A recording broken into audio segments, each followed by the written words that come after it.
Party ఫిరాయించినటువంటి 10 మంది ఎమ్మెల్యేలు, party ఫిరాయించిన 10 మంది ఎమ్మెల్యేలు వాళ్ళ అనర్హత వేటు విషయంలో నిన్న సుప్రీంకోర్టు ద్విసభ్య ధర్మాసనం కీలక వ్యాఖ్యలు చేసింది. అయితే వాళ్ళపైన అనర్హత వేటు వేస్తారా, ఏం చేస్తారో అనేటువంటి అంశం ఉత్కంఠ నిన్న ఉండే. నిన్న same time BRS party KCR, KTR, Harish Rao వాళ్ళు సమావేశమై అనర్హత వేటు విషయంలో కొంత చర్చ జరిగింది. అలాగే ఇక్కడ అధికార పక్షం నుంచి, కాంగ్రెస్ పక్షం నుంచి కూడా ఎలాంటి తీర్పు వస్తుందని ఆసక్తిగా చూసింది. ఇక ప్రజలైతే ఏం జరుగుతుందో అని ఆసక్తిగా చూసారు. ఈ అంశం పైన ఒకసారి ఓటింగ్ పెట్టుకుందాం.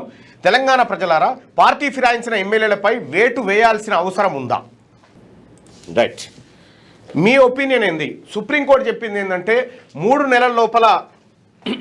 నెలల లోపల స్పీకర్ ఈ అంశం పైన నిర్ణయం తీసుకోవాలని చెప్పి సుప్రీంకోర్టు ఆదేశించింది.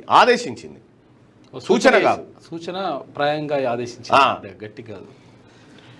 పార్టీ ఫిరాయించిన ఎమ్మెల్యేలపై అనర్హత వేటు వేయాలా వద్దా? అనర్హత వేటు వేయాలి అనుకునే వాళ్ళు పై ఆప్షన్, అవసరం లేదనుకునే వాళ్ళు కింద ఆప్షన్ను మీ ఆప్షన్గా ఎంచుకొని ఓటింగ్లో పాల్గొనండి.